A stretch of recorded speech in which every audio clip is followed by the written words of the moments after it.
here we are. Are you ready? Okay, we got basically 2 examples today, and that's it. You're going to have time to work. I originally tried to schedule a test for Friday.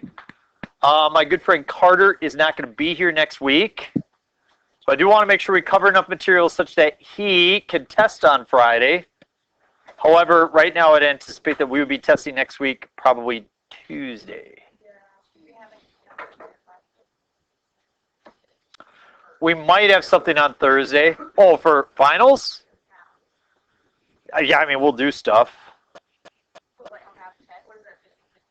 You're not going to have like a quarter test on that day. We might start just a process of review. Instead of starting something new, we might just say, here's some things that we should know by now. like, let's review limits and derivatives and see if we remember any of it. You know what I'm saying? Okay. Oh, what? Because you're going to take a test in about 2 months, and we want to make sure when you walk on that test that you don't say, I have no idea. Come on now. All right, here we go. Find the volume of the area bounded between the curves. X plus 2y equals 6, x equals 1, y equals 1, or x equals 0, y equals 1, rotate about y equals negative 2. This is a little bit different.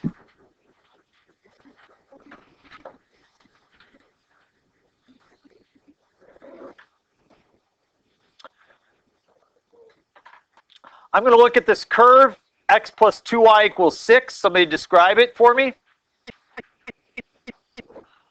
What shape does it make?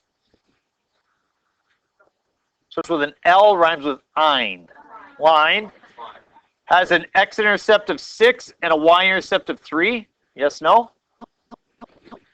Okay, so I'm going to go 1, 2, 3, 4, 5, 6.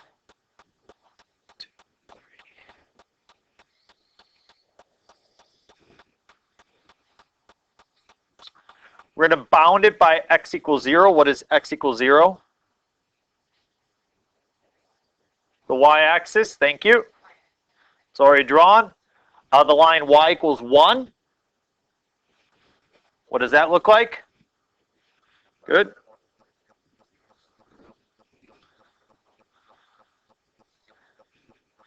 So that's my area. I will take a yellow kind of marker and highlight that area in yellow.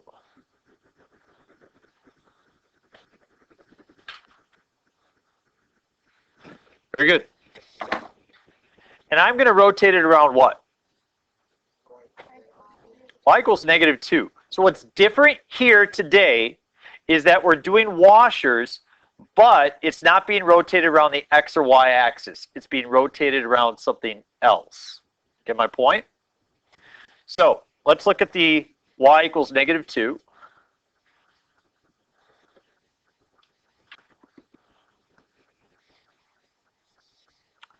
So what's the distance from the axis of rotation to the bottom of the area? 3 units. So if I wanted to try to draw this, kind of duplicated down below, I would go down 3 more units. And that would kind of be the shape as it's reflected around. See what I'm saying? If there's 3 units of space here, then there'd be 3 units of space there. So I'm going to try to draw this shape. Again, we would look at a segment of area, and that segment of area we rotate.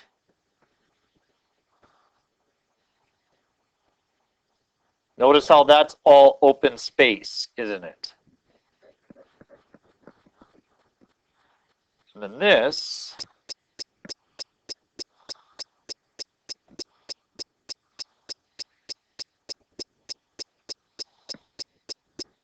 that's kind of the, now you can see the filled space.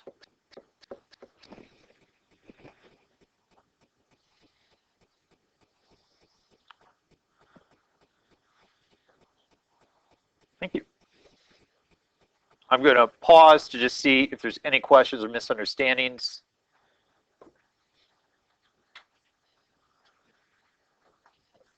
Yes.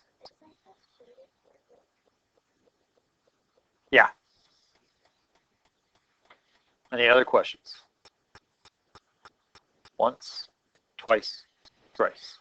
Okay. So I've got this beautiful thing in calculus that tells me if I just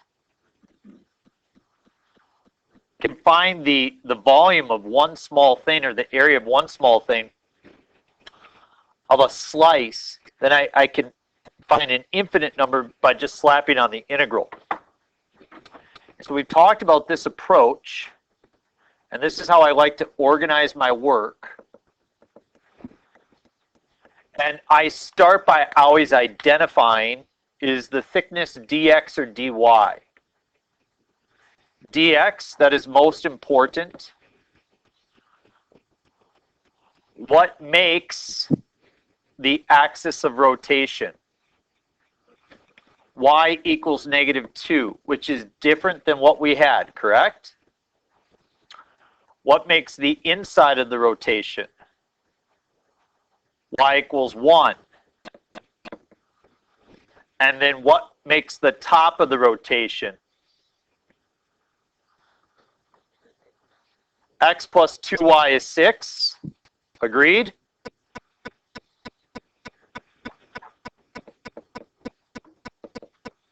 So do we want to come up with an x equals or a y equals equation here? Y equals, so that x is the variable that's being used. And so therefore, if you solve, it looks like I'm going to get 3 minus x over 2. You okay with that? That's a sign that you're in calculus. Didn't even show the work. You're like, oh yeah, Mr. Gantz, I get that. We good? All right. Here is the new part. That's the small radius. Anybody, what is the small radius? 3. How'd you get 3? Good. Top minus bottom. See that? That's the principle. Top minus bottom, or right minus left. Now before, it was never any big deal because it was always revolved around y equals 0 or x equals 0, correct? But now it's changed, so you have to account for that. So this distance is 3. How about the big radius? 3 minus x over 2 minus -2 or plus 2, right? And so you would get 5 minus x over 2.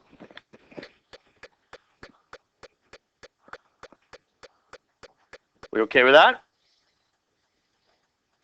All right, you remember our formula for washers is pi times big R squared, which would be 5 minus x over 2 quantity squared, minus little r squared, which is going to be 9, dx.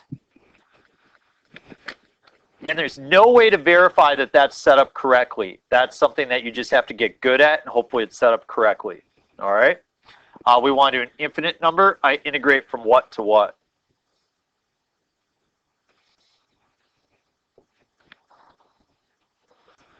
Five, four, three, two, one. Am I looking for x values or y values? I'm looking for x values. What is the indication that I'm looking for x values? Dx means x values will be my bounds. Now, the other piece is here that as you try to determine your bounds of integration, you are going from here to here. Do you see that? From here to here.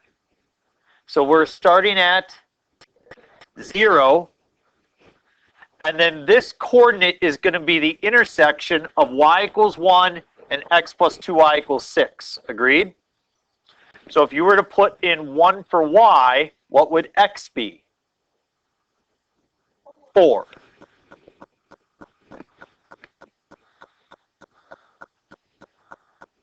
Excellent. Those are my bounds of integration. Problem is set up. The rest is easy peasy. Let's go. Pi times the integral 0 to 4 of. I'm going to square that out. What do you get? 25. Can we just subtract off the 9? Yeah, 25 minus 9 is going to give me 16. Good. And then we're going to have 5 times negative x over 2. And then negative x over 2 times 5. Anybody? Negative 5x. And then negative x over 2 times negative x over 2. X squared over 4. Good. Should probably come up with an antiderivative, huh? Pi times what? 16x minus 5x squared over 2. X cubed over 12. Very nice job. Evaluate it 4 and 0. So pi times 64, good, minus. See, 4 squared is 16. 16 divided by 2 is 8 times 5 is 40. And then 4 cubed is 64 over 12. Some people will go to their calculator, but you guys will be like, you know what? I want some practice with fractions, so I like the way you roll.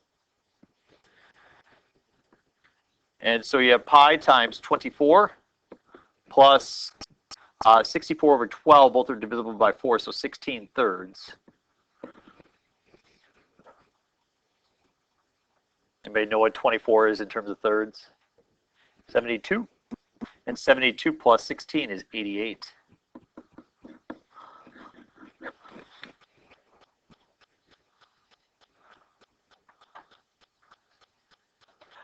I want you to just stand back and look at that and tell your friend like how smart you feel after doing that problem. All right, you ready to end with the easier problem? All right, take out your graphing calculator. Take out your graphing calculator.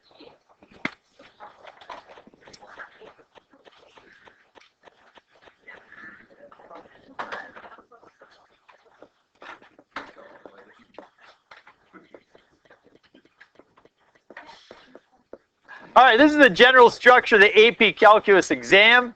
You will have approximately 28 questions that are multiple choice in which you have no calculator. And then you'll have approximately 17 that you will have a calculator. And then you'll have some free response. You'll have 2 free response that do use a calculator, and then 4 free response that are no calculator. So, and that's kind of where you're at. Okay, the whole process is about 3.5 hours. It is the longer of the tests, and but fortunately, you guys are super smart and you are really ambitious. So this is good.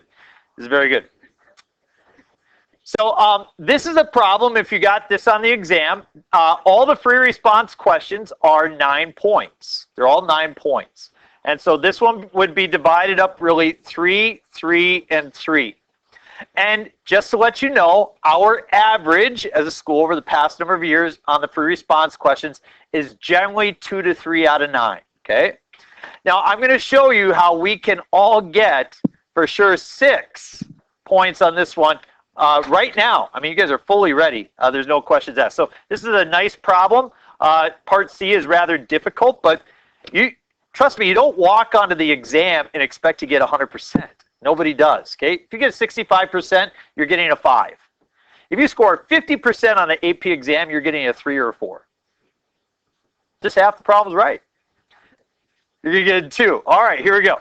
So it says f and g are given by the functions f of x is 1 plus sine of 2x, and g of x is e to the x over 2.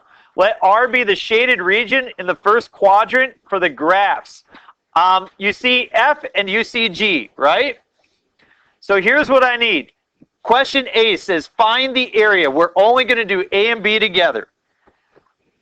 How do we find the area between 2 functions? The top one minus the bottom one. Everybody see that? So all I have to do is the integral of the top. What's the top? Just write f of x. Save any writing that you can, because you might make a mistake as you write it down. Just write f of x. minus what?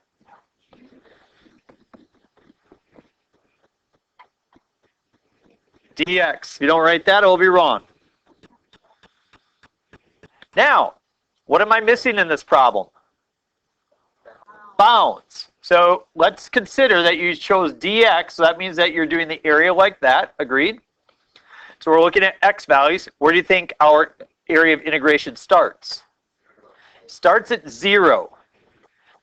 Anybody want to guess where it ends? How would we find where it ends?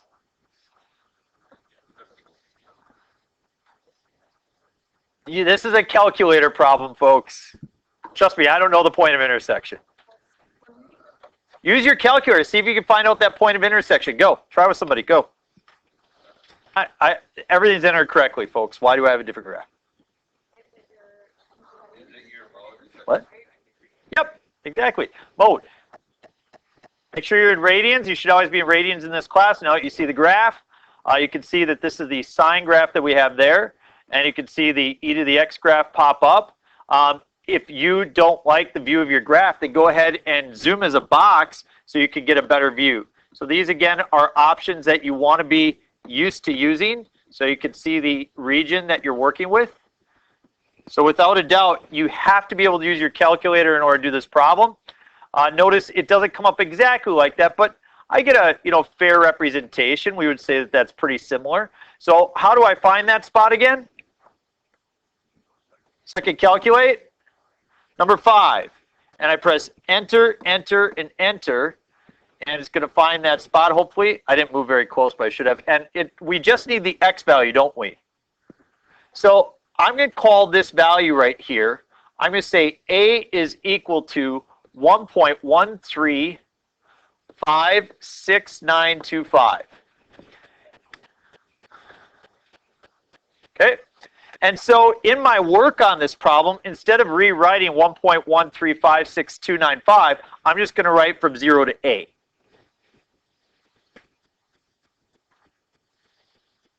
Everybody good? So now we actually want to evaluate this. Cool. So I've got f of x on top. I've got e to the x on bottom. And what I'm going to do is I'm going to make up a new function. Anybody know what my new function is going to be? Hint. Yes, thank you. Excellent. So I would take y sub 1 minus y sub 2. How do I get to y sub 1 on my calculator? Vars. Y vars. Function y1 minus vars y vars function y2. So now we have y1 minus y2. Only have that one highlighted. I'm going to second calculate. Which one am I choosing? 7.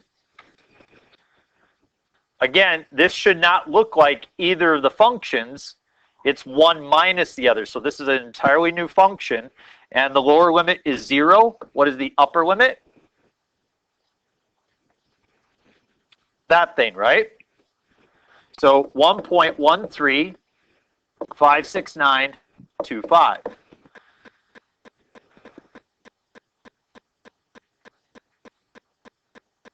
And I get 0.4291.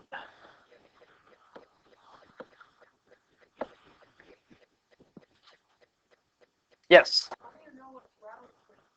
So the AP exam wants you to go to 3 decimal places. You could write more, and the answer's fine. Any questions on the first one?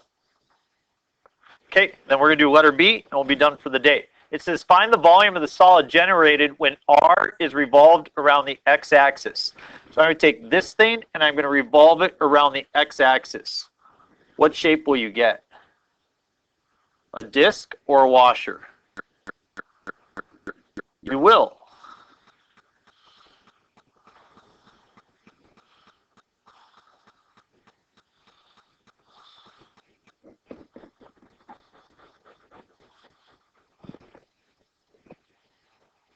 I'm going to use my normal work right here. This is my center. What makes up the center? of my washer? Y equals 0. What makes up the inside of my washer?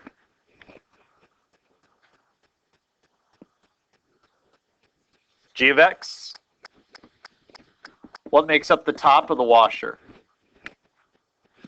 F of x.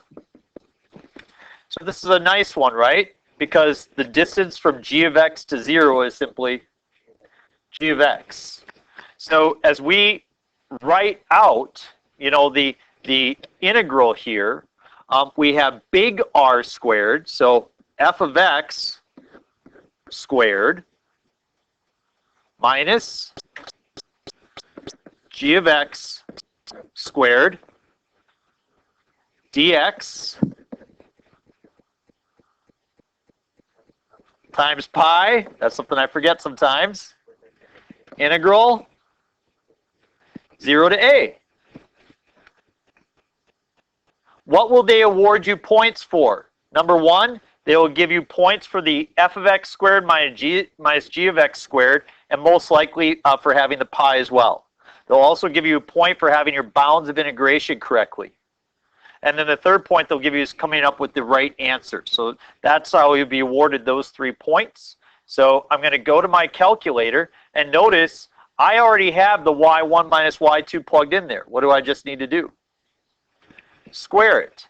So I can go down here and I can insert a squared, if you would like, and put a squared on the end.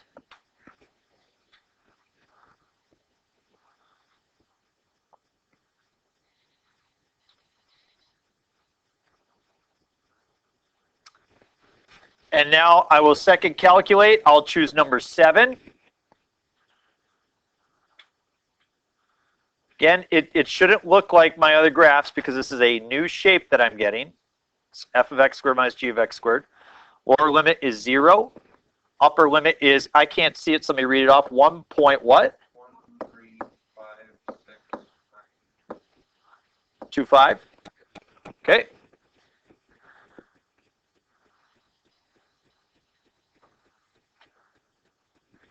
And I get 1.358. Is that my answer? No. This is the part I always get wrong. I get a point off.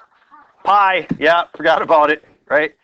So that's one of my most common mistakes when I go through do the problems. I forget to put the pi on that end in that situation. I think everybody can see why, right? Yeah. Hey, those are gettable points, aren't they? Like, just realize, folks, you're going to come across some questions. You're just saying, I know nothing about that problem. Like, I have 0 chance to get any. We know something about that kind of a problem, right? We want to get the points we can get. Those are some points we could totally get. And we will practice as time moves forward. You guys have the rest of this hour to work on your assignment. Go ahead.